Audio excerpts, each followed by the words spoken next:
तो आज की जो हमारी ये क्लास है, ये क्लास है NTA UGC net social work की। हम बात कर रहे हैं समाज कार्य में महत्वपूर्ण प्रश्नों पर। प्रीवियस ईयर की जो क्वेश्चन पेपर है जनवरी 2017 का, उसमें सोशल वर्क का एक जो है पार्ट सेकंड के अंतर्गत अगर हम बात करते हैं तो दो पेपर हुए थे। एक पार्ट थर्ड करके आया था और एक पार्ट टू करके आया था, यानी पार्ट टू पार्ट थर्ड दो पेपर हुए थे। एक में 50 प्रश्न थे और एक में 75 क्वेश्चन थे।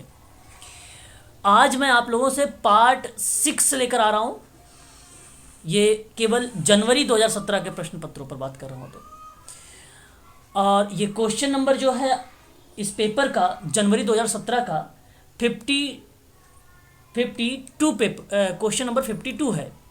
क्वेश्चन नंबर 52 है और आज का पहला प्रश्न ये है। एक तरफ कार्यक्रम दिए गए हैं, दूसरे तरफ उसके फोकस यानी एक प्रकार के क्षेत्र दिए गए हैं कि किस क्षेत्र पर काम करता है। आप लोगों ने नाम सुना होगा आयुष के बारे में। आयुष, स्वास्थ्य। हाँ आयु, स्वास्थ्य सर। ठीक है, एक बार सुन लीजिए। आयुष एक योजना है जो 23 सितंबर 2018 को संचालित किया गया था। आप सबको भली भांति तरीके से ये परिचित होंगे आप सभी लोग। तो 23 सितंबर 2018 को ये जो योजनाएं लाई गई थी ये आयुष योजना थी। और आयुष योजना किससे संबंधित है? आपका स्वास्थ्य से संबंधित है। यही आपका करेक्ट जवाब माना जाएगा। ठीक है। अगर हम वही बात करते हैं नाको के बारे में, नाको का पूरा नाम आप जानते होंगे, नेशनल एड्स कंट्रोल ऑर्गेनाइजेशन है ये।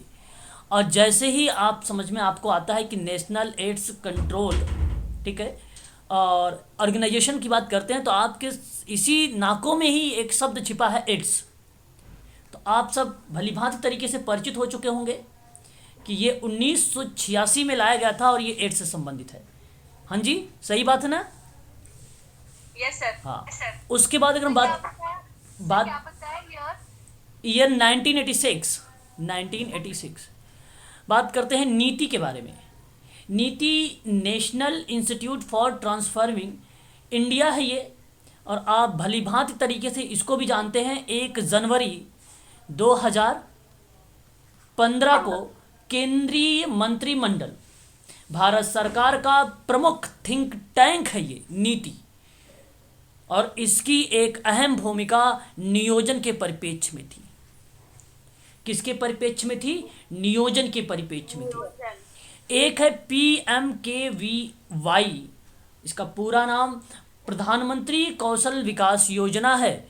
इसके नाम में ही के में अगर हम देखते हैं प्रधानमंत्री कौशल विकास योजना, तो ये कौशल से ही रिप्रेजेंट होता है और ये योजना 2015 में लाई गई थी। तो जितनी भी इम्पोर्टेंट चीज़ें थी मैंने इसमें बता दिया, आप लोग इसको ज़रूर ध्यान रखिएगा आप सभी लोग, है ना। तो आप बताइए जरा मुझे एक बार, अब ऑप्शन बताइए कि कौन सा ऑप्शन इसका सही जाएगा, कौन सा ऑप्शन सही जाएगा। हाँ, ऑप्शन नंबर आपका यहाँ पर पहला वाला जो होगा यही आपका करेक्ट माना जाएगा। क्वेश्चन नंबर अगर हम बात करते हैं 53 के बारे में, एक तरफ दिया गया है सूची 1, दूसरी तरफ है सूची 2। इसको हमें करना है सुमिलित और फिर उसके बाद सही कूट का हम लोग चुनाव करेंगे। तो सूची 1 को अगर हम लोग देखते हैं तो उसमें औसत लिखा हुआ मिलता है। सूची 2 को अगर हम लोग देखते हैं तो वो बताता है कि औसत वैसी परिस्थितियों में जिनका उत्तम उपयोग होता है। तो क्या आप ज्यामिति माध्य को क्या चीज़ें इनमें से बताना चाहेंगे? ये कौन सी परिस्थितियों में ये उत्तम माध्यम बताएगा ज्यामिति माध्य? तो मैं आपको बता दूं, ज्यामिति माध्य जो होता है, इस बात को आप सभी लोग ध्यान भी रखेंगे, ज्यामिति माध्य आपका अनुपात और प्रतिशतता का औसत निकालने में ज्यामिति माध्य की भूमिका होती है। यह एक प्रकार की उत्तम परिस्थितियां हैं या एक प्रकार की आप विशेषता के रूप में इसको व्याख्या कर सकते हैं। बात अगर हम लोग करेंगे माध्यिका के बारे में, मीडियन आप लोग अच्छे से जानते हैं, परिचित हैं। मीडियम क्या करता है? निश्चयी सामूहिक संवितरण है। मतलब एक प्रकार से मैंने आप लोगों से बताया भी था कि अच्छा एक शब्द आ रहा है निश्चयी, आपको एक बार इंग्लिश दिखाता हूँ फिर आप समझ पाएंगे। देखिए, ठीक है, यहाँ पर आप देखिए, open the grouped, open and, grouped, distributed की बात कर रहा है ना? यही है ना आपका मीडियन?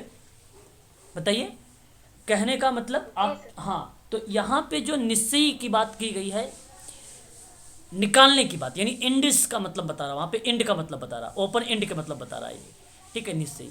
तो इसका सही जवाब होगा कि निश्चयी समूहित संवितरण है ये, और इसी को माध्यिका की विशेषता के रूप में बताया गया। मतलब हम जब कोई समूह में काम करते हैं या कम्युनिटी में भी काम करेंगे तो हम माध्यिका का प्रयोग करेंगे वहाँ पर। कब? जब हम डेटा वगैरह को सम्मिलित करते हैं या डेटा को सही तरीके से कलेक्ट करते हैं, डेटा को सही तरीके से कहीं पर प्रदर्शित करते हैं, तब हमें माध्यिका की ज़रूरत पड़ती है। इसीलिए यहाँ पे कहा गया है कि ओपन एंडेड में भी हम ग्रुप में डिस्ट्रीब्यूट करते हैं कोई डेटा को। वही बात यहाँ पे शुद्ध हिंदी में निश्चयी सामूहिक संवितरण के रूप में लिखा गया है, तो इसी को हम लोग माध्यिका बोलते हैं। बहुलक अगर हम बात करते हैं तो इसको मोड कहा जाता है, इसको जेड से रिप्रेजेंट किया जाता है, और आप भलीभांति तरीके से परिचित होंगे। ये बेसिकली मात्रात्मक आंकड़ों का ब्यौरा देना होता है। ये बहुलक, ये आपका मात्रात्मक आंकड़ों का ब्यौरा देना होता है, यही बहुलक की विशेषता बताती है। देखिए सारी विशेषताएं हैं जहाँ पे परिस्थितियाँ बता रही है कि कहाँ रिप्रेजेंट होती है ना। फिर अगर हम बात करते हैं तो हरात्मक माध्य, हरात्मक माध्य को आप एक बार इंग्लिश में देख लीजिए। हरात्मक मीन को क्या कहेंगे? वही है हार्मोनिक मीन के नाम से जाना जाता है, और ये सीधा सीधा मैच होगा, ठीक है। हरात्मक माध्य इसको बोलते हैं, है ना। तो हरात्मक माध्य का मतलब होता है कि चर के मान की किसी दूसरे चर की स्थिर मात्रा के साथ तुलना जब करेंगे तो वह हरात्मक माध्य कहलाएगा। हरात्मक माध्य। अब ध्यान रखने वाली बात यह है कि हरात्मक माध्य होता क्या है। ये बेसिकली गणित में जो ज्योमेट्रिक मीन होता है उनमें आंकड़ों को किसी समुच्चय की केंद्रीय प्रवृत्ति की ओर इशारा करता है, इशारा करता है। तो ऐसी कंडीशन पर हम इसको जो है हरात्मक माध्य के रूप में जानते हैं। तो गणित में प्रयुक्त होती हैं अनेक माध्य, और जब हम दरों के माध्यम से, आप मेरी बात को समझिए, जब हम दरों का माध्य निकालना हो तो तब हमें प्रयोग करना पड़ता है हरात्मक माध्य, और ये रिप्रेजेंट होता है धनात्मक में। जब बात करेंगे तो वो इस तरीके से होता है कि एक व्यक्ति पर मतलब x1 कर देते हैं, x2, x3, इसी तरीके से हम जहाँ तक संख्या दी होती है वहाँ तक हम इसको जो है निकालते हैं, और यही प्रतिक्रिया आपकी क्या कहलाती है? हरात्मक माध्य कहलाती है, हरात्मक माध्य कहलाती है। तो हरात्मक माध्य की एक प्रकार की ये विशेषता है, ये विशेषता है कि चर के मान को किसी दूसरे चर की स्थिर मात्रा के साथ जब कंपेयर करने की बात करेगा तो केवल हरात्मक माध्य करेगा, ना कि आपकी समांतर माध्य करेगा। समांतर माध्य को मीन कहा जाता है, औसत कहा जाता है। इस चीज़ को आप लोग ध्यान रखेंगे सभी। आगे बात कर, अच्छा यहाँ पे ऑप्शन देख लीजिए एक बार, मैच करके मुझे बताइए जरा कौन सा ऑप्शन सही गया है आप लोगों का। दो आपका यहाँ पे करेक्ट हो जाएगा। आगे बात करते हैं, क्वेश्चन नंबर नेक्स्ट हमारे सामने है। फिर आपको सूची दिया गया है और एक तरफ दिया गया है विशेषण, दूसरी तरफ दिया गया है स्कोप यानी इसका क्षेत्र, जिसको आप वैषम्य कहते हैं। ये किसको रिप्रेजेंट करता है? वैषम्य। सामने ही लिखा है ना सर। एक आवृत्ति संवितरण के आकार में विषमता को, अब आपको यहाँ जो विषमता शब्द दिया गया है ये एक कीवर्ड है वैषम्य के लिए, क्योंकि मैंने आपको पहले ही बता रखा है कि कभी कभी पॉजिटिव में इस तरीके से बनता है, निगेटिव में जब हम बात करते हैं तो कुछ इस तरीके के हमारे सामने देखने को मिलता है, ठीक है। ये बनता है आपका वैषम्य, ठीक है। तो यहाँ पे जो है आवृत्तियों का संवितरण के आकार में विषमता होती है, विषमता मतलब डिफरेंट होता है, इस तरीके से हम प्रेजेंट करते हैं। और जब हम एनपीसी के रूप में इसको रिप्रेजेंट करते हैं तो इसमें कोई विषमता नहीं पाई जाती है, इधर हम माइनस के रूप में कर देते हैं, इधर हम प्लस के रूप में कर देते हैं, ठीक है। सहसंबंध की जब हम लोग बात करते हैं, आप सभी लोगों को परिचित हैं, चरों के बीच में सहपरिवर्तन का एक विश्लेषण होता है, आप उसी का क्या नाम देते हैं? सहसंबंध देते हैं। क्या नाम देते हैं? सहसंबंध नाम देते हैं। ये भी आपका वही करेक्ट हो जाएगा। प्रतिगमन की बात करेंगे तो प्रतिगमन जो होगा वो चरों के बीच संबंधों की प्रकृति स्थापित करता है, ये बेसिकली प्रतिगमन का नाम होता है। फैलाव क्या होता है, ये मदों के परिवर्तन की माप की बात करता है। तो आप लोगों को ये जो ऑप्शन आपका मिलेगा वहाँ पर आपका ये करेक्ट माना जाएगा। तो जरा एक बार मुझे बताएं कि कौन सा ऑप्शन मिल रहा है आपके सामने। मदों का परिवर्तन जो है फैलाव कहला रहा है आपका। A option. Option number A is the right answer हो जाएगा आपका यहाँ पे करेक्ट। क्वेश्चन नंबर बात करेंगे 55 के बारे में। आपके सामने सूची 1 है, दूसरी तरफ सूची 2 दिया गया है। एक तरफ आर्थिक विकास रूपावलियों की विचारधाराएं दी गई हैं, दूसरी तरफ सामाजिक विकास की रूपावलियों की विचारधारा दी गई है। यदि मैं आपसे बात करूं उदारवाद के बारे में, किसके बारे में, उदारवाद, तो उदारवाद किसको रिप्रेजेंट कर रहा है? मानवाधिकार। उदारवाद उत्तर उपनिवेशवाद को। मैडम यहाँ पे सही जवाब मानवाधिकार नहीं होगा आपका, ये उत्तर उपनिवेशवाद को रिप्रेजेंट करता है उदारवाद। क्वेश्चन नंबर आपके सामने 55 है। क्वेश्चन नंबर आपके सामने 55 है। इसका सही जवाब क्या होना चाहिए? उदारवाद का उत्तर उपनिवेशवाद। उदारवाद किसे कहेंगे बताएं, उदारवाद किसे कहते हैं? जो नियम कानून होते हैं ना वो लचीले होते हैं, तब वहाँ पे उदारवाद की गुड अवधारणा गुड लागू गुड, होती है। यही आपने सही बोला। जो नियम बताया वही सबसे बड़ी चीज़ है। मैं आपको बता देता हूँ, वह सिद्धांत को रिप्रेजेंट करता है, एक ऐसे सिद्धांत को उदारवाद बताता है कि सभी लोगों को समान रूप से स्वतंत्र रहने के अधिकार मिलने चाहिए। समानता और स्वतंत्रता की जब कभी बात होती है मैडम, तो वो उदारवाद होता है, वही उत्तर उपनिवेशवाद को प्रस्तुत करता है। ये सामाजिक विकास की रूपावलियाँ की विचारधारा है, यही आपका करेक्ट रहेगा। जब हम बात करेंगे पूंजीवाद को लेकर, पूंजीवाद तो आप भली भांति तरीके से परिचित हैं, बहुसांस्कृतिकता के बारे में बात करता है ये आपका पूंजीवाद। पूंजीवाद के बारे में कौन व्यक्ति है जो बताया है, बात किया है पूंजीवाद का सिद्धांत? तो पूंजीवाद एक आर्थिक पद्धति के रूप में जिसमें पूंजी के निजी स्वामित्व उत्पादन के साधनों पर व्यक्तिगत नियंत्रण, स्वतंत्र औद्योगिक प्रतियोगिता और उपभोक्ता द्रव्यों को अनियंत्रित वितरण की व्यवस्था होती है। जहां पर आप लोगों से पूंजीवाद के बारे में प्रस्तुत किया था कार्ल मार्क्स ने, इसी के सिद्धांतों को विशेषताओं के रूप में वर्णित किया था। तो पूंजीवाद एक प्रकार की बहुसांस्कृतिकता पाई जाती है पूंजीवाद में। तो ये आपका करेक्ट रहेगा यहाँ पे, यही जवाब। सामाजिक डार्विनवाद की बात करें अगर हम लोग, सामाजिक डार्विनवाद, जी क्या बता आपको बता दो, सोशल जो डार्विनवाद है आपका, ये बेसिकली सन 1870 के बाद, सन 1870 के बाद यूके में, ब्रिटेन और संयुक्त राज्य अमेरिका में जन्मे अनेक सामाजिक सिद्धांतों का आधुनिक नाम है, जिनके अनुसार किसी समाज में शक्तिशाली लोगों का प्रभाव व धन बिना रोक टोक बढ़ते रहने चाहिए, जबकि निर्बलों को कम होने चाहिए। ऐसी कॉन्सेप्ट लेकर सामाजिक डार्विनवाद के अंतर्गत आया था। हालांकि अगर आपसे एग्जाम में पूछा जाए कि सामाजिक डार्विनवाद के जो हैं प्रवर्तक कौन हैं, तो आप बताइएगा सभी लोग, जो सामाजिक डार्विनवाद का मॉडल का जो श्रेय जाता है वो जाता है स्पेंसर को। किसको जाता है वो श्रेय? स्पेंसर को जाता है, याद रखिएगा सभी लोग ये बात, ठीक है, हर्बर्ट स्पेंसर को। कितने लोग जानते हैं हर्बर्ट स्पेंसर की पंचपदी का नाम? बहुत इंपॉर्टेंट सवाल है ये, हर्बर्ट स्पेंसर का पंचपदी मालूम है किसी को? पंचपदी एक विधि पाई जाती है, हाँ नहीं सर, उन्होंने दिया है। हाँ मालूम है आपको? बता सकते हैं मुझे कि मैं बताऊं? पंचपदीय सिद्धांत दिया है, उसके अंदर सर उद्विकास की बात की गई है, मुझे और ज्यादा ध्यान नहीं आ अच्छा अच्छा, चलो मैं आपको बता देता हूँ, आप मेरी बात को ध्यान से सुन लीजिए। देखिए ये हर्बर्ट ने पंचपदी के रूप में कुछ इस तरीके के उन्होंने अपना जो है मेथड्स को प्रस्तुत करने के लिए एक प्लान बनाने से पहले इन्होंने एक विधान जारी किया।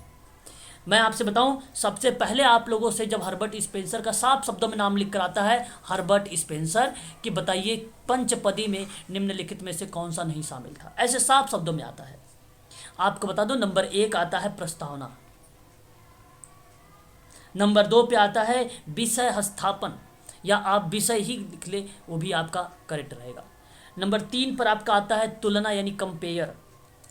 नंबर 4 पे आता है आपका सामान्यीकरण, सामान्यीकरण। और नंबर 5 पे जो आपका आता है वो आता है प्रयोग। यही पंचपदी के नाम से जाना गया या 5 विधि के नाम से जाना गया। किसी शिक्षण विधियों को अगर आपको आगे लेके जाना है तो इसको आपको प्रस्तुत करना ही पड़ेगा। ये पंचपदी मनोवैज्ञानिक सिद्धांत पर ये आधारित है। प्रयोग है लास्ट में, और ये शिक्षण क्रमबद्धता को बताता है आप लोगों से।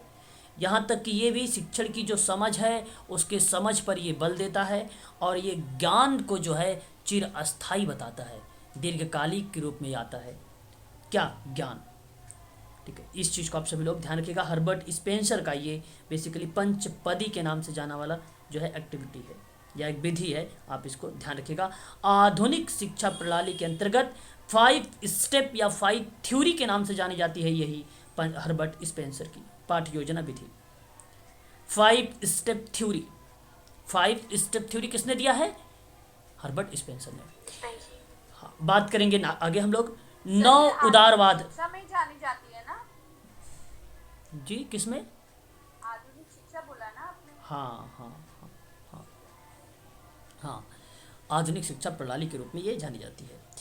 तो अगर हम बात करते हैं 9 उदारवाद के बारे में, 9 उदारवाद अंतर्राष्ट्रीय संबंधों के अध्ययन में 9 उदारवाद विचारधारा का यह मानना है कि एक देश का लक्ष्य दूसरे देशों से सापेक्ष लाभ के बजाय पूर्ण लाभ सुनिश्चित करना होता है या होना भी चाहिए। तो ऐसी कंडीशन पर 9 उदारवाद किसको प्रस्तुत करेगा?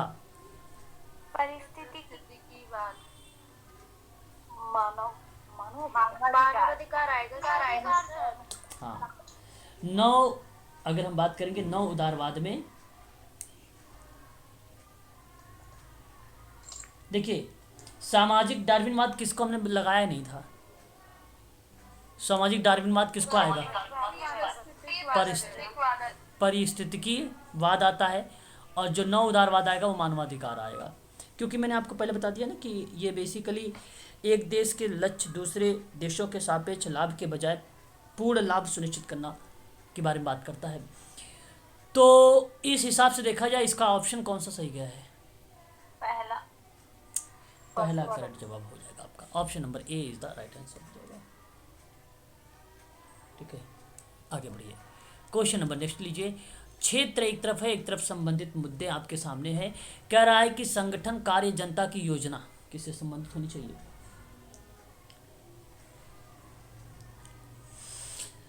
श्रम मांग का पूर्वानुमान को रिप्रेजेंट करता है संगठन कार्य और जनता की योजना को। मानव संसाधन जुटाना, चयन परीक्षाएं और व्यक्तिगत संगठन जो है संगठनिक कार्य निष्पादन सुनिश्चित करना,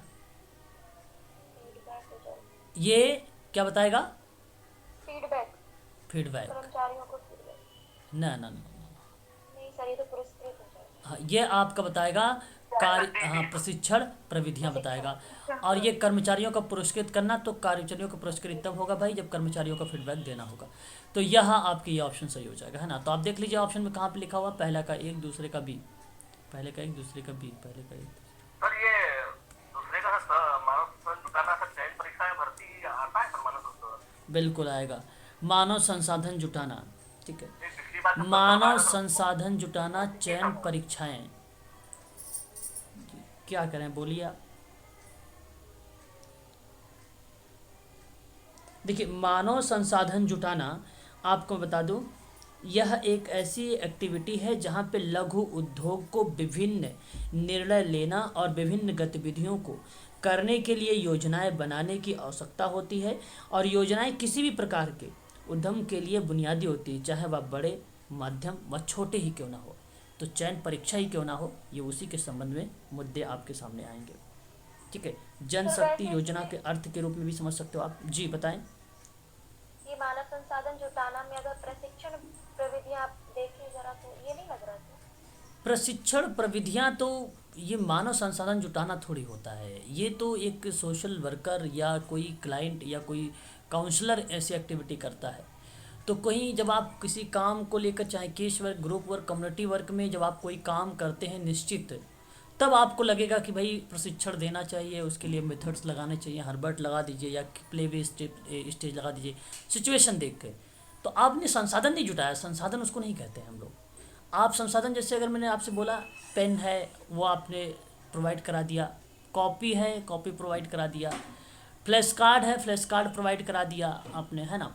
इस तरीके का वो होता है। जैसे आप किसी चीज़ को टीचिंग करवा रहे हैं तो उसमें क्या क्या TLM का प्रयोग होगा, टीचिंग लर्निंग मटेरियल का, तो उसका आप जब यूज़ करते हैं तो उसको चयन परीक्षाएं बोलते हैं। संबंधित मुद्दे आपका मानव संसाधन जुटाना वो कहलाएगा, ना कि आपका कहलाएगा प्रशिक्षण विधियों के अंतर्गत। ठीक है, सही जवाब आपका ऑप्शन नंबर पहला ही करेक्ट रहेगा। यहाँ पे जो मैं आपसे मानव संसाधन की बात कर रहा हूँ, ऑप्शन यहाँ पर पहला वाला जो लिखा है यही आपका सही रहेगा, ना कि ये सही रहेगा, ये गलत हो जाएगा। ठीक। आप बताइए जरा ऑप्शन कौन सा सही है? पहला ना? एक हाँ हाँ पहला। ठीक है, बात करेंगे नेक्स्ट प्रश्नों पर, हम लोग आगे बढ़ते हैं। और हमारे सामने ये प्रश्न है 57 का। एक तरफ रोग है, उसके रोग की व्याख्या कर रखा है। और अगर हम बात करते हैं तो आप बताइए जरा मुझे, सूची 1 में रोग है एक तरफ भ्रम और एक तरफ है व्याख्याएं, भ्रम शक्ति, एक तरफ है विष संभ्रांति, एक तरफ है सिजोफ्रेनिया। बहुत अच्छा प्रश्न है आपके सामने ये आ गया है। आप जरा मुझे बताने की कोशिश करें। क्वेश्चन नंबर आपके सामने 57। C option. ए का सी सर, ए का पहला आएगा सर, एक आप पहला आएगा। पहला बता ए रहे का हैं। पहला। ओके ओके ओके, चलो चलिए मैं बताता हूँ। देखिए यहाँ जैसे अगर हम बात करते हैं क्वेश्चन नंबर 57 में, जो भ्रम है, आप बताइए भ्रम की बात करेंगे तो डी लग रहा है, इसका डी लग रहा है। ओके एक मिनट हाँ एक मिनट भ्रम का डी आएगा सर, डी। एक मिनट। भ्रम, सुनिए मेरी भी बात सुन लिया करें। भ्रम जो है ऐद्रिक अनुभव की गलत व्याख्या की परिघटना। आप भ्रमित हैं, है ना। हम इस तरीके के शब्दों का प्रयोग करते हैं भ्रम जैसे। तो भ्रम क्या है? एक ऐन्द्रिक अनुभव की गलत व्याख्या की परिघटना को बताता है, वो आप भ्रम में हैं, तो ये आपका इससे मैच हो जाएगा। और भ्रमा शक्ति की बात अगर हम लोग करें, भ्रमा शक्ति, तो एक सनक भरा विचार हो सकता है, विश्वास हो सकता है, सनक भरा विश्वास, है ना, ये भ्रमा शक्ति होती है, भ्रमा शक्ति। और एक तरफ विभ्रांति होती है, ये ए हो जाएगा। और जो विभ्रांति होगी वो किसी अनुपस्थित चीज़ों के प्रकट होने के बाद का अनुभव बताता है। मतलब अनुपस्थित चीज़ प्रकट होने के बाद बताती है, और उसका अनुभव जो बताता है आपकी विभ्रांति बताती है। और सिजोफ्रेनिया एक प्रकार के दीर्घकालिक मानसिक विकार होता है, सिजोफ्रेनिया। तो मैं आपसे कहूँगा कि यहाँ पे आप पहला ही ऑप्शन जो डी लिखा हुआ है यही करेक्ट हो जाएगा। आप लोग एक बार इंग्लिश भी देख लीजिए, वरना आप सबको हो सकता है थोड़ी सी दिक्कत भी एग्ज़ाम में, है ना। ठीक है, इल्यूजन लिखा हुआ है ना, आप देख सकते हैं। भ्रम किसको कहा जा रहा है कि नहीं, और भ्रमा शक्ति किसको बोला जा रहा है, और आप लोगों से विभ्रांति किसको कहा जाता है, विभ्रांति। ये काफ़ी इम्पोर्टेंट, हाँ, हेलुसिनेशंस को कहा जाता है विभ्रांति। सिजोफ्रेनिया आप देख सकते हैं एक प्रकार से लॉन्ग टर्म एक मेंटल डिसऑर्डर होता है ये, है ना। ये तो आपको भलीभांति तरीके से पता है। तो ये इंग्लिश भी आप ध्यान रखिएगा, ये 4 शब्द काफ़ी इंपॉर्टेंट है। मैं आप लोगों से बता दे रहा हूँ, ये इंपॉर्टेंट सवाल है, ये आप लोग स्क्रीनशॉट ले लीजिए इसका, हो सकता है आप लोगों से एग्जाम में पूछ ला, ठीक है, पूछ ले। बात करते हैं नेक्स्ट प्रश्नों पर हम लोग। तो यहाँ पर आप देखिए लैटिन एक शब्द है, और लैटिन शब्द का बताया जा रहा है कि इसका आशय क्या होगा, मतलब क्या बनता है। आप जब भी कभी लगाते हैं तो एक सिंपल सी बात होती है, CF, यहाँ पे आप देखिए स्मॉल में CF का नाम लगाते हैं, है ना। और जो ये CF रिप्रेजेंट करता है, ये कंपेयर की बात करता है। किसकी बात करता है? तुलना की बात करता है।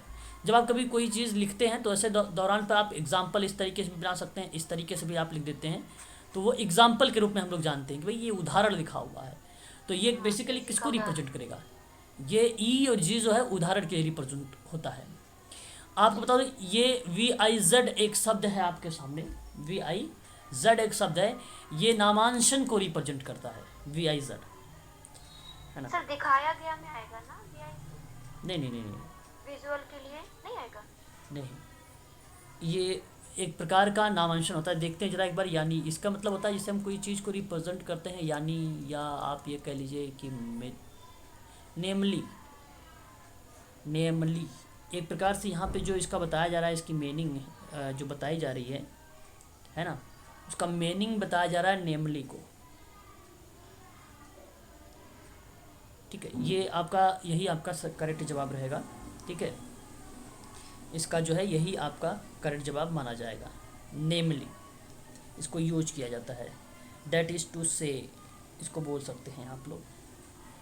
ठीक है, तो यह सिंबल है एक प्रकार का, है ना, ये मीन्स जो है एक प्रकार का सिंबल है। इसको आप सभी लोग जो है ध्यान रखेंगे, सभी बच्चे। और ये बेसिकली एक संक्षिप्त नाम है, आपके सामने जो है प्रकट किए जा रहे हैं विज के माध्यम से, विज के माध्यम से। ठीक है, याद रखेंगे सभी लोग, काफ़ी इम्पोर्टेंट शब्द है। ठीक है, आगे बढ़ते हैं। और उसके बाद आता है आपका OP.CIT करके दिया हुआ है। ये जरा मुझे आप बताएं क्या नाम इसका हो सकता है, कौन सा मैच कर सकता है। CIT दिए गए कार्य में दिखाया गया, मतलब ऑप्शन दिखाना गया, ये आपको रिप्रेजेंट करेगा। तो ये अपवाद के रूप में ये प्रश्न आया है। ऐसा भी आप ना सोचें कि ये प्रश्न जो है बहुत इंपॉर्टेंट है। ठीक है, मैं आपसे इंपॉर्टेंट के रूप में नहीं दूंगा। ठीक है, ये एक अपवाद के रूप में आया है, बस पूछा गया है कि इसका हम यूज कैसे कैसे करते हैं। ठीक है, तो ऑप्शन आपका कौन सा गया, पहला आपका यहाँ पे करेक्ट हो जाएगा। एक प्रश्न रह गया। देखिए, ये जैसे अगर कोई अगर दिव्यांग व्यक्ति है, क्या दिव्यांग व्यक्ति, तो दिव्यांग व्यक्ति के कंडीशन, ये जो दिव्यांग व्यक्ति है ये किस कंडीशन से यहाँ पर आएगा, ये कैसे दिव्यांग व्यक्ति बनेगा, ये प्रश्न है। मेरी बात नहीं समझे। चौथा होगा सर इसका। एक मिनट, पहले यहाँ रोग आएगा। पहले एक मिनट मेरी बात समझ लीजिए, मैं कहना क्या चाहता हूँ। ये जो शब्द आपके सामने दिया गया है, ये पता शब्द क्या दिया गया है? ये जो शब्द दिए गए हैं ये बताने की कोशिश कर रहा है कि दिव्यांगता आती कैसे चरणों से है। तो मान चलिए ये जो स्टेप है, मान क्या, ये 110% मैं बता रहा हूँ आपको, ये दिव्यांगता के चरण बताए गए कि दिव्यांगता आते कैसे, है ना। तो मैं आपसे बताऊँ सबसे पहले क्या आना चाहिए, इसमें क्या आता है सबसे पहले? सर पहले बीमारी का आघात होता है, फिर दुर्बलता महसूस होती है, फिर धीरे धीरे असमर्थ हो जाता है, फिर वो विकलांग हो जाता है। तो चौथा सर पहले दुर्बलता है, सर दुर्बलता रोग नहीं। नहीं सॉरी सर डी है सर। अच्छा, गुड। एक मिनट, ऐसे प्रश्न को मैं बता देता हूँ, अब इंग्लिश में कर लीजिए। अब देखिए, अब आप देखिए, पहले डिजीज होगा, पहले बीमारी, पहले रोग, फिर इम्पेयरमेंट, फिर क्या होगी, क्षति, फिर डिसेबिलिटी को हम लोग क्या बोलते हैं, अक्षमता, असक्ता या अक्षमता। हाँ, और उसके बाद क्या आ जाएगा, हैंडीकैप यानी दिव्यांगता, है ना, और सबसे पहले रोग, है ना। इस तरीके की चीज़ें बताई गई है कि यह स्टेप है तब जाके दिव्यांगता है। ऑप्शन आपने सही बताया था, डी वाला, यही आपका करेक्ट रहेगा। अच्छा, दुर्बलता में आप ये ना समझे कि सबसे पहले बच्चा कमज़ोर रहेगा। दुर्बलता इम्पेयरमेंट को बताया गया है। इम्पेयरमेंट का मतलब, दुर्बलता का मतलब क्षति है। जैसे कोई कोशिका है, अब जैसे मान लीजिए कोई रोग हुआ उसको, अब उस रोग, मान लीजिए उसको आइज़ में कोई प्रॉब्लम हुई, और जहाँ पे उसे प्रॉब्लम हुई है उस जगह पे क्षति आ गई, क्षति हो गई, वो क्षति ही दुर्बलता कहलाती है। आप फिजिकली मोमेंट से दुर्बलता को मत आंकिएगा कि दुर्बलता मतलब दुबले पतले व्यक्ति से होगा दुर्बलता, वो शब्द नहीं है। ये दुर्बलता वो शब्द है कि वो जगह जो है क्षति वाली, वो दुर्बलता बताई गई है। शरीर को नहीं बताया जा रहा, वो स्थान बताया जा रहा है। चाहे आइज़ की बात कर लो या पैर की बात कर लो, पूरी बॉडी की बात तब भी कर सकते हैं, बॉडी को भी बात कर सकते हैं कि पूरी बॉडी जो उसकी क्या होगी, दुर्बलता होगी, तो उसको क्वाड्रिप्लेजिया के रूप में हम रिप्रेजेंट करते हैं। हालांकि सीपी में देखते हैं पूरी बॉडी को लेकर, क्वाड्रिप्लेजिया में। ठीक है, तो यहाँ पे आपका सही हो जाएगा ऑप्शन नंबर डी। बताइए, शिशु कल्याण अभिगम, बाल जो है कल्याण है, कल्याण, ये बेसिकली शिशु कल्याण अभिगम है, अप्रोच है। और अभिगम में जो निदर्शनात्मक परिवर्तन है उसको बता रहा है। तो कल्याण बेसिकली विकास को बताता है, और संस्थानिक एवं आवासीय जो मामला है ये किसको बताएगा? गैर संस्थानिक और परिवार आधारित विमुख को बताएगा। ये पृथक्करण और वियोजन की बात अगर हम लोग करते हैं तो समावेशन और मुख्य धारा की बात करता है, पृथक्करण और वियोजन की बात। और लाभार्थी और प्राप्तकर्ता की बात करेंगे, प्रतिभागी और भागीदार की बात। यह आपका सही रहेगा, यह ऑप्शन आपका सही रहेगा। तो 60 का सही जवाब क्या हो जाएगा आपका? Option number B. हाँ, बी करेक्ट जवाब हो जाएगा। देखिए 61 देख लीजिए। ओपोजिशनल डिफाइंट एक विकार है जिसको हम लोग ODD की बात करते हैं, और ये बाल्यावस्था में होने वाली एक व्यवहारगत समस्या है जिसमें सतत अवज्ञा और शत्रुभाव होता है। उसका नाम है सही है सर। ODD। क्या नाम है? ODD। ओके, तो ODD क्या एक प्रकार से ओपोजिशनल डिफाइंट डिसऑर्डर जिसको हम लोग बोलते हैं, क्या ये रिप्रेजेंट करेगा उसको? हाँ, बिल्कुल करेगा, इसमें कोई दो राय नहीं है। ये इसको शुद्ध हिंदी में विपक्षीय उदंड विकार के नाम से भी जाना जाता है। जो है ओपोजिशनल जो है डिफायंट डिसऑर्डर को विपक्षीय उद्दंड विकार के नाम से भी इसको जाना जाता है। इसमें लक्षण क्या होता है मैं आपको बता दूं। इसमें लक्षण क्या हमें देखने को मिलते हैं? कोई बताना चाहेगा ये क्या है? लक्षण बता सकता है सर कोई? ये बताया था सर आपने एक बार। क्या सर, बताइए? ये था इसमें मतलब इस अवस्था में बच्चे जो होते हैं ना वो माँ बाप की बात सुन लेते पर अनसुना कर देते हैं, अपने मन का करते हैं, तो उसको इसको अवज्ञा और शत्रुभाव एक उनके अंदर द्वंद्व चलता है। बिल्कुल। वो बताइए। आप इसी का एक और नाम बोल सकते, बहुत बढ़िया बोला आपने, अवज्ञा करके, विपक्षी अवज्ञा विकार बोल सकते हो आप इसी को। तो आपने सही बताया। इसके लक्षण क्या होंगे कि वयस्क के साथ ये बहस करना शुरू कर देंगे, आसानी से और अक्सर अपना जो है आपा खो देते हैं, ये सक्रिय रूप से नियमों और निर्देशों की अवहेलना करने लगते हैं, ये जानबूझकर लोगों को परेशान करते हैं, ये लोग अपनी गलतियों के लिए दूसरों को दोषी देते हैं, ये दोष देते हैं, ये क्रोधित, चिड़चिड़े और आसानी से नाराज हो जाते हैं, ये लोग द्वेषपूर्ण और प्रतिशोधी होना, ये भी आपकी विपक्षी अवज्ञा विकार के अंतर्गत आ जाता है। ये इनके एक प्रकार के क्या कहलाते हैं? लक्षण के रूप में हम देख लेते हैं। जब भी हम इनका प्रयोग करते हैं, इनको सुधारने की काम करते हैं ODD को, तो व्यवहार मैनेजमेंट टेक्निक देते हैं। कोई है दिल्ली से जो बिहेवियर मैनेजमेंट की थेरेपी या इसने बिहेवियर पर डिग्री या डिप्लोमा लिया हो? कोई है? कोई स्टूडेंट आप लोगों में से बताएं जरा। किसी कोई ने नहीं लिया है? BMT कोई नहीं किया है? चलो अच्छा भाई, नहीं किया तो आप बता दो कि नहीं। अच्छा, अगर हम बात करें दूसरी एक होती है यहाँ पर संभवतः सामूहिक चिकित्सा, तो ग्रुप जो थेरेपी होगी, ये थेरेपी, इन दो थेरेपी के माध्यम से हम इनको ठीक करते हैं। इस टेक्निक के माध्यम से इनको हम ठीक करते हैं। काफ़ी इम्पोर्टेंट था और अच्छा भी ये था, आप लोगों से एग्जाम में भी पूछने को मिल सकता, तो ये सत्य है। अच्छा, ODD व्यवहारगत विकारों के समूह का एक भाग जिसमें आचरण संबंधी विकार और अटेंशन डेफिसिट हाइपर एक्टिविटी विकार शामिल किया गया। पता है ये क्या चीज़ें दे दिया? मैंने आपको बताया भी है ना, ADHD। ये भी सही है सर। हाँ, एक मिनट, ADHD आपको बताया है ना, वही यहाँ पर ADHD के बारे में बताया जा रहा है, attention deficit hyper activity disorder. मैंने आपको लिखाया है, अवधान छीन विकृति, अति सक्रियता विकृति, है ना। तो अगर हम बात करें यहाँ पर, ये किसको, क्या ये स्टेटमेंट आपको सही बताने की कोशिश कर रहा है? सही है सर। बिल्कुल सही है। तो मैं आपको कहूँगा कि ये भी आपका सही है, ये भी सही है। ऑप्शन नंबर आप देख लीजिए, जहाँ पे दोनों सही होंगे वही करेक्ट होगा। ऑप्शन नंबर 3 तीसरा सही है। बताइए, अच्छा, परामर्श प्राप्त छात्रों की जो रचनात्मकता में ज़्यादा बढ़ोतरी दिखाई देती है। एक मिनट, परामर्श प्राप्त छात्रों की रचनात्मकता में ज़्यादा बढ़ोतरी दिखाई देती है। हाँ सही है अच्छा जी, चलो ठीक है, करेक्ट कर देते हैं। और है भी, ऐसी बात नहीं है, जब आप बराबर से काउंसलिंग करते रहोगे तो जाहिर सी बात है क्रिएटिविटी करता रहेगा वो तो। छात्रों को परामर्श देने वाले व्यक्ति के पास रचनात्मक विचार होते हैं, ये भी तो सही है, ये तो साफ शब्दों में है। तो क्या आप परामर्श देने वाले व्यक्ति के परिप्रेक्ष्य में जहाँ पे रचनात्मकता का विचारों पर काफ़ी काम हो रहा हो, ऐसी कंडीशन पर ये अभिकथन बता रहा है तर्क को लेकर, तो क्या तर्क जो है अभिकथन को सही तरीके से व्याख्या कर रहा है?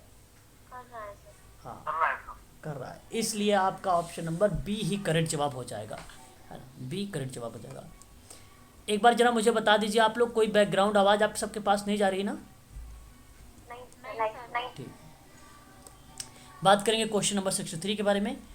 कह रहा है कि सामाजिक विधान सरकार द्वारा सामाजिक दशाओं में सुधार तथा कतिपय सामाजिक बुराइयों को दूर करने के लिए जारी किया जाने वाला शासनादेश है। सही है। सही है। ठीक है, बहुत बढ़िया। सामाजिक विधान का अंतिम लक्ष्य समाज में सामाजिक सुरक्षा करना होता है। सही है सर। हाँ, ये भी सही है सर। अरे वाह, क्या बात है, दोनों के दोनों स्टेटमेंट सही है। क्या आप व्याख्या की बात, एक मिनट, ऑप्शन में व्याख्या नहीं है क्या? हाँ, देखिए मैं आपको बता दूं, अगर व्याख्या वाला प्रश्न होता तो देखिए सामाजिक विधान के सरकार द्वारा सामाजिक सुधार जो है दशाओं को सुधारने की बात कर रहा था, सामाजिक बुराइयों को दूर करने के लिए जारी करने की शासनादेश की बात कर रहा था।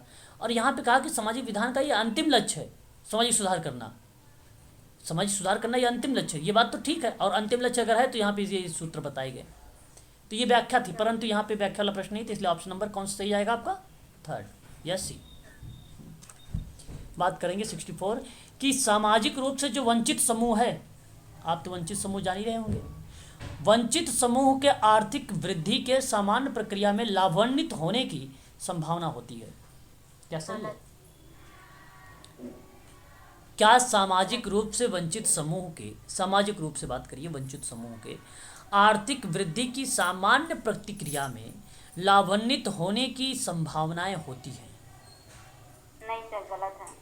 गलत लग रहा है सर, गलत। अगर यहाँ पे आर्थिक वृद्धि, आर्थिक वृद्धि की नहीं, कैसे होगा सर? हाँ, सामान्य प्रक्रिया में आर्थिक वृद्धि की बात किया जा रहा है, सामान, वो भी सामान्य प्रक्रिया में, मतलब एक सामान्य का मतलब था रेगुलर, हाँ, कंटिन्यूअस की बात करना, तो ठीक है। पहला सही है सर। कैसे, आप बताएं जरा एक बार। यहाँ पर आप ध्यान रखिए, वंचित समूह, और वंचित समूह में कहा गया कि आर्थिक वृद्धि की सामान्य प्रक्रिया में लाभ होने की संभावना होती है। अब आपको बता दूं, वंचित समूह और कमजोर वर्ग के बच्चों को ले, जैसे अगर मैंने बताऊं, निःशुल्क और अनिवार्य बाल शिक्षा का अधिकार अधिनियम के अंतर्गत बनाए गए थे, कानून बनाए गए, जिसके अंतर्गत वंचित समूह और कमजोर वर्ग के बच्चों के लिए प्राइवेट स्कूल और केंद्रीय विद्यालयों में प्रवेश जो है दिया जाएगा। आप आरटीई के बारे में सोचें तो आपको समझ में अच्छे से आएगा। परंतु वंचित समूह तो एक ऐसी जाति जो पिछड़ी हुई है।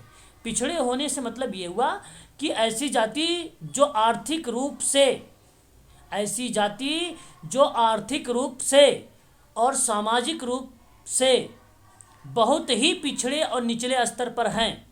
और वंचित वर्ग आज से ही नहीं बल्कि प्राचीन समय से है, जैसे कि दलित वर्ग, वंचित वर्ग जो कि पीड़ित था पहले के समय में, और ये सामान्य प्रक्रिया में लाभान्वित की बात किया है संभावनाओं को लेकर, तो ये गलत है।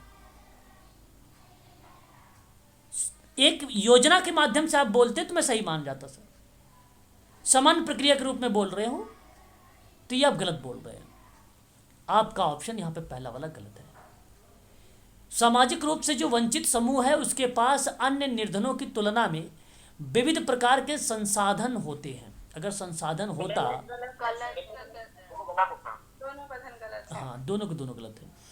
देखिए, पहले वाले कथन से शायद आप लोग अभी भी सहमत नहीं हो पा रहे होंगे, लेकिन मैं एक शब्द बोल रहा हूँ, आप उसी चीज़ को चाहो तो लिख लीजिए, वंचित समूह डालकर हेडिंग में। जो वंचित समूह है ये ऐसी जाति जो पिछड़ी हुई जाति है उसको प्रस्तुत कर रही है, वंचित वर्ग। और बताता वंचित वर्ग यही है कि ऐसी जाति जो आर्थिक रूप से और सामाजिक रूप से बहुत ही पिछड़े और निचले स्तर पर हो। तो जब दोनों इस स्तर पर पिछड़े और निचले स्तर पे हैं तो कैसे आर्थिक वृद्धि करोगे आप? इसी लेवल पर वो है। तो सामाजिक रूप से तो ऑलरेडी पिछड़ी है, और यहाँ पे वृद्धि बता रहा है आर्थिक और सामाजिक रूप से, जो कि पिछड़ी है वो, तो इसलिए गलत हो जाएगा। ऑप्शन नंबर आप देखिए, दोनों गलत।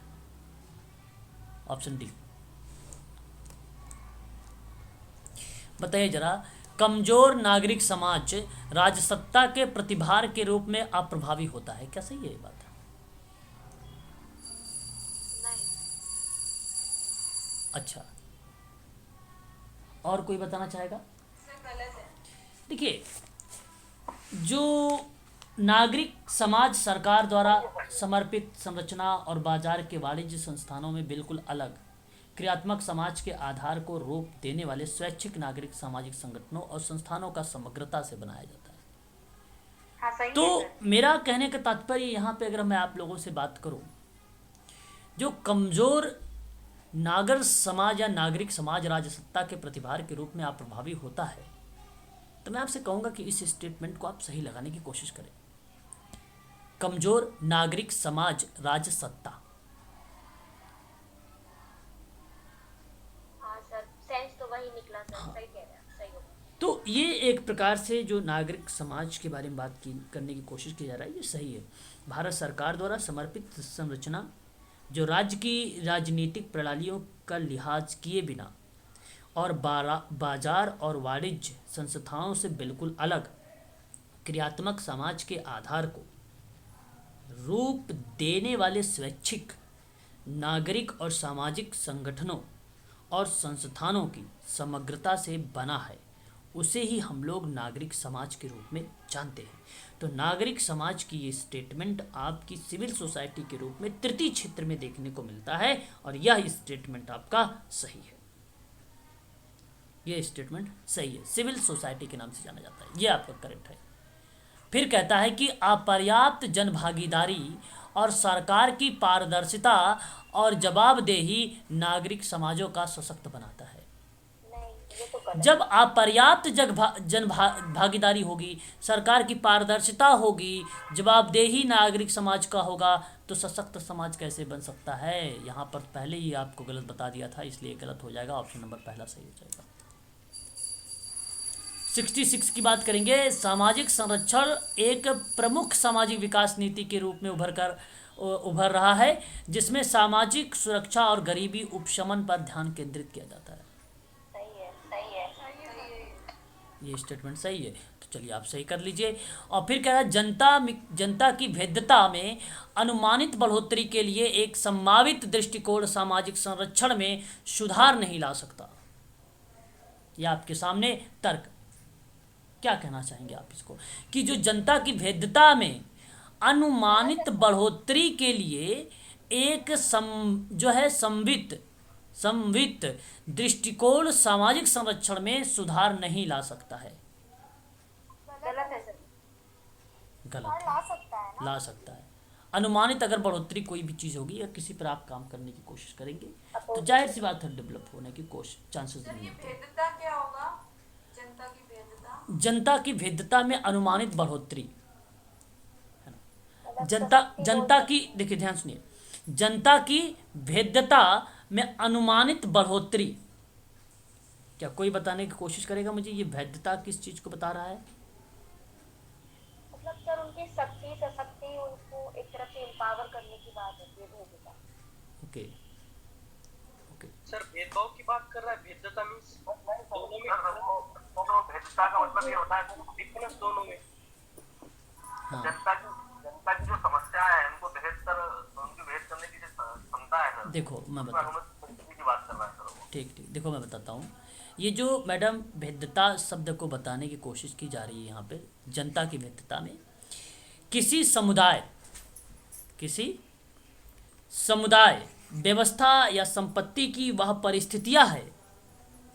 हालांकि मैंने यहाँ पे क्वेश्चन यूजीसी ने कहा कि मैं जनता लिख देता हूँ, लेकिन मैं समुदाय को लेकर बता रहा हूँ। समुदाय व्यवस्था या संपत्ति की वह परिस्थितियां हैं जो इसे खतरे के हानिकारक प्रभावों के लिए संवेदनशील बनाती है।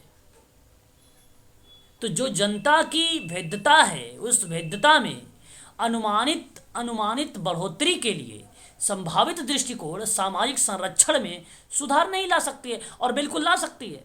संरक्षण में तो ला सकती है सुधार।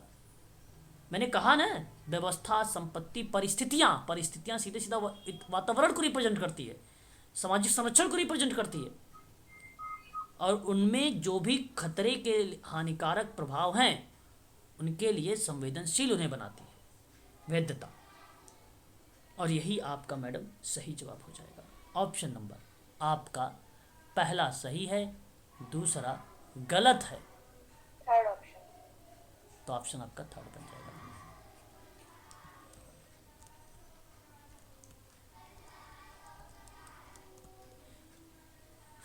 कौन बताएगा भाई? मैं नहीं बताऊंगा। क्वेश्चन नंबर 67 बताइए, बताइए। सर प्रारंभ होगा, फिर समूह भाव का उभार होगा, अच्छा, फिर जुड़ाव का विकास होगा, फिर मजबूत समूह होगा, फिर समूह भाव में कमी होगी, फिर समाप्ति हो जाएगी। ओके। तो आप, अच्छा, तो मैंने ये देखो आप लोगों को पहले भी बता रखा है ना इसके बारे में। ये किसका है? ट्रेकर। हाँ, ट्रेकर महोदय के द्वारा ये चीज़ें जो हैं हमारे सामने प्रस्तुत की गई थी, और आप लोग भली भांति तरीके से परिचित हैं। ट्रेकर महोदय ने सन 1972 के दौरान ये बातें बताई थी। पहले बताया था क्या? प्रारंभ। उसके बाद उसने क्या बताया? का आविर्भाव। ठीक है, समूह भावना का। और उसके बाद उसने जो है आपसे मित्रता का विकास की बात किया, है ना। फिर उसके बाद उसने क्या बात किया था? सशक्त समूह की बात किया था, और मजबूत समूह ना जिसको बोलते हो आप, सशक्त को मजबूत। फिर उसके बाद क्या बोला था? समूह भावना का पतन। तो समूह भावना का पतन तो आप देख लीजिए कहाँ गया, कौन सा ऑप्शन है? पांचवा कमी। ऑप्शन समूह भाव में कमी आ जाएगा ना पांचवा। हाँ, समूह भावना का पतन जो हो गया है, डिक्लाइन हो गया, वो कमी को ही रिप्रेजेंट कर रहा है। ठीक है, तो अब बताइए जरा, आप मुझे बताइए ऑप्शन तो बताइए कौन सा सही गया। पहला, यही आपका करेक्ट जाएगा ऑप्शन, है ना। सामाजिक कार्य में फील्ड वर्क निम्नलिखित चरणों को क्रमबद्ध ढंग से व्यवस्थित करें।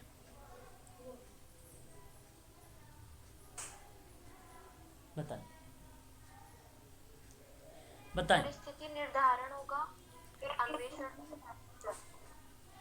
पहले स्थिति का निर्धारण चरण होगा, फिर उसके बाद स्थापन चरण होगा, फिर अन्वेषण आकलन की कार्यवाही होगी, लास्ट में मूल्यांकन होगा। तो यानी नंबर 4 देखे तो आप मूल्यांकन आएगा। ऑप्शन 2। एक बार इंग्लिश भी देख लीजिए आप इसका।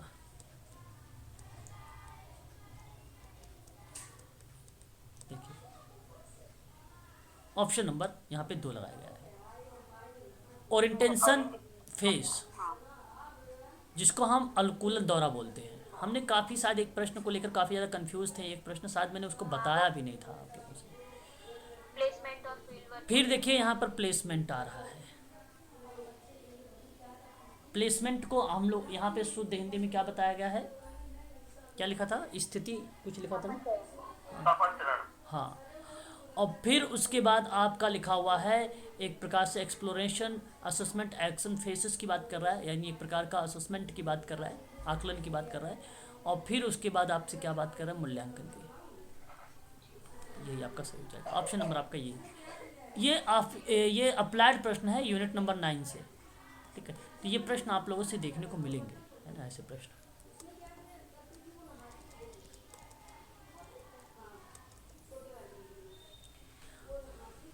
क्वेश्चन नंबर 69, मैस्लो के निम्नांकित आवश्यकता का अनुक्रम को सही क्रम में जो है उसको प्रदर्शित करें। पहले शारीरिक सम्मान, फिर शारीरिक के बाद सुरक्षा, सुरक्षा के बाद सम्मान, सम्मान, सुरक्षा के बाद सम्मान, श्रेय आएगा ना। सामाजिक आवश्यकताएं सर इको हो रहा है, इको हो रहा है। अच्छा, बैकग्राउंड काफ़ी आवाज़ आ रही है, लोग काफ़ी म्यूट हो जाइए, मैं बता देता हूँ, मैं ही बता देता हूँ, सुन लीजिए।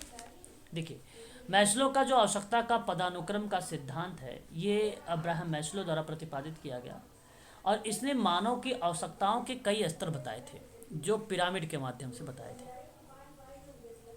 मानव की आवश्यकताओं के लेकर।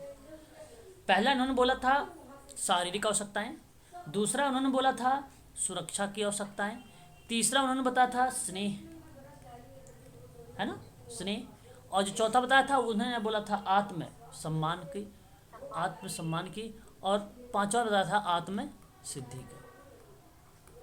तो अब आप चाहो तो यहाँ पे लिख सकते हैं नंबर 1 पर देखिए शारीरिक है, यहाँ पे दो केवल एक ही ऑप्शन में है, यानी पहला वाला में है, तो दो पहला इसको बोलेंगे। दूसरे नंबर पे आपका जो ये स्नेह वाला है, ये आपका आएगा स्वक्रियात्मक आवश्यकता ही, आपको आप इसी को बोल सकते हो स्नेह, और संवर्धन भी बोल सकते हो। क्या बोल सकते हो इसको? इसी को संवर्धन भी बोल सकते हो। और सॉरी क्या बोल रहे हैं मैं दूसरा नहीं, हाँ गड़बड़ हो गया। ये जो मैं आपको बोल रहा था, दूसरा वाला, तीसरा वाला स्नेह वाला, तीसरे पॉइंट पे जो ये सामाजिक वाला है ना, सामाजिक वाला, इसको आप क्या करेंगे? संवर्धन करेंगे। मैं थोड़ा सा हो गया था कंफ्यूज।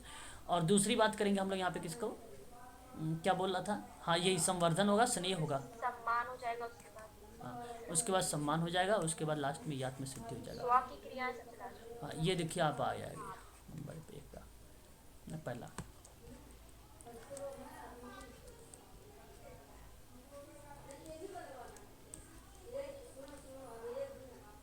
ये है हस्तक्षेप अनुसंधान की बातें। चलो बताइए, हस्तक्षेप की चलो बताइए। समस्या का सूत्रीकरण, हाँ, उद्देश्यों की पहचान, उद्देश्यों की पहचान, वेरी गुड। ये देखो पहला ही सही हो गया, हाँ पहला ही सही है। अब इसी को आप लोग देख लीजिए, ये कितना लिखा हुआ भाई, 7 स्टेप लिखे हुए हैं, है ना। अब अगर आप चाहो तो यहाँ पर सबसे कुछ नहीं, PhD कैग याद रखिएगा, और उसी के माध्यम से आप चाहो तो इस प्रश्न को भी सही तरीके से कर सकते हो। हस्तक्षेप अनुसंधान का यही आपका करेक्ट हो जाएगा, ऑप्शन नंबर पहला। लास्ट में हम लोग क्या निकालते हैं? निष्कर्ष ही निकालते हैं। निष्कर्ष देख लीजिए, ऑप्शन नंबर यहाँ पे 7 में है, यही है निष्कर्ष आपका अंत में, ठीक है। अब आप इस प्रश्न को करेंगे, है ना। चलिए अब यहाँ पे क्वेश्चन नंबर 71 बताइए, आप लोग क्या जवाब बताना उचित समझेंगे कि भारत के लिए जो कौशल प्रशिक्षण का प्रयास है, उसको बढ़ावा क्यों आवश्यक है? तो नियोक्ताओं के मांगों को पूरा करने के लिए हो सकता है, आर्थिक समृद्धि को बढ़ाने के लिए हो सकता है भाई, बढ़ते विकसित देशों के कुशल कामगार प्रदान करने के लिए है, सामाजिक तालमेल के लिए प्रयास करना है। देखिए अब आप सोच रहे होंगे कि यहाँ तो सभी हो जाएंगे, अगर भाई ट्रिक की बात करते हैं तो कहेंगे सभी हो जाएंगे, लेकिन ऐसी कंडीशन पर आपको देखना पड़ता है। अब ये चारों चीज़ें हमें पता होनी चाहिए, और एक प्रश्न हमें पता होना चाहिए, कौशल प्रशिक्षण का प्रयास को बढ़ावा क्या आवश्यकता है। तो अगर हम गद्यांश में देखें, है ना, देखिए यहाँ पर सामाजिक विकास के लिए कौशल का ज्ञान में शक्तियाँ क्या क्या चीज़ों को लेकर बात की जा रही है। सुप्रशिक्षित कुशल कामगारों की घोर कमी बताई जा रही है वहाँ पे, है ना। और क्या चीज़ें कही मतलब भारत में यहाँ पे देखिए कुछ डेटा दे दिया है, ब्रिटेन जर्मनी वो दे दिया है, शिक्षित कामगारों के एक बड़े तबके के पास पूरा करना, हाँ प्रदान करना, हाँ ठीक है, लिखा हुआ है। कौशल प्रशिक्षण प्रदान केंद्रित आवश्यकता। तो यही है आपका, यहाँ पे तालमेल नहीं है, सामंजस्य नहीं लिखा हुआ है ना भाई, सामंजस्य नहीं, ये आप गलत हो गया। क्या हो जाएगा? तालमेल कहाँ लिखा था गद्यांश में? गद्यांश में तालमेल होना चाहिए था ना। तो हाँ गद्यांश में नहीं था तालमेल। आप अभी तो देखे हो, ये कहाँ तालमेल है? अभी आप लोगों ने तो देखा है ये सब, जब नहीं है तो उसको आप हटा दीजिए, गद्यांश के हिसाब से चलिए, है ना। क्वेश्चन नंबर नेक्स्ट देखिए। अब देखिए कह रहा है कि गद्यांश के अनुसार निम्न में से कौन कौशल शिक्षण प्रयास का हितधारक नहीं है? सरकारी विभाग, नियोक्ता, जन और सामान्य जन और उद्योग संगठन, है ना। ये आपसे पूछ रहा है। तो अगर मैं बात करूँ, अब देखते हैं, एक बार देख लेते हैं प्रश्न हमारे सामने। उसको आप सभी लोग जो प्रश्न को जरूर आप ध्यान रखिएगा, है ना, कि प्रश्न क्या कहने की कोशिश किया कर रहा है। गद्यांश के अनुसार निम्न में से कौशल प्रशिक्षण का प्रयास कौन सा है। तो जरा देखिए, कौशल शिक्षण का प्रयास आप देख रहे हैं अनेकों तरीके से। अगर देखें तो सेक्टर में विविध जो है हितधारक शामिल है, जैसे केंद्र शामिल है। ऑप्शन में केंद्र था, सरकारी विभाग केंद्र कहलाएगा और राज्य भी कहलाएगा। हाँ, अनेक सरकारी विभाग भी था। चलो, निजी प्रशिक्षण था, देख लो। प्रदाता शैक्षिक प्रशिक्षण संस्थान, नियोक्ता, उद्योग और मूल्यांकन अधिप्रमाणन निकाय, प्रशिक्षु मतलब आप लोग हैं, प्रशिक्षु को आप लोग कहे जाएंगे ना, प्रशिक्षु। ठीक है, तो अब देख लीजिए, इसमें जन सामान्य नहीं लिखा हुआ, कहीं कहीं देखो लिखा हुआ है सामान्य जन या जन सामान्य, कहीं लिखा हुआ नहीं लिखा हुआ है। जब नहीं लिखा हुआ है तो आप इसको काटिए ना, क्या दिक्कत है। ओ शिट,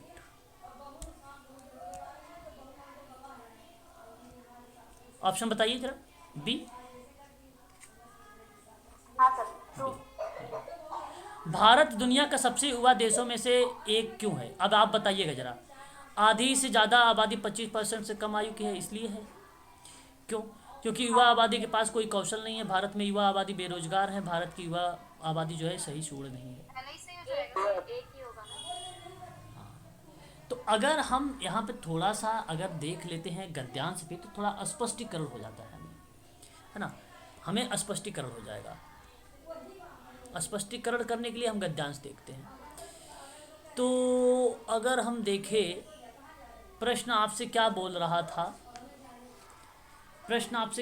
था, कह रहा था आपसे कि भारत दुनिया में सबसे युवा देशों में एक क्यों है।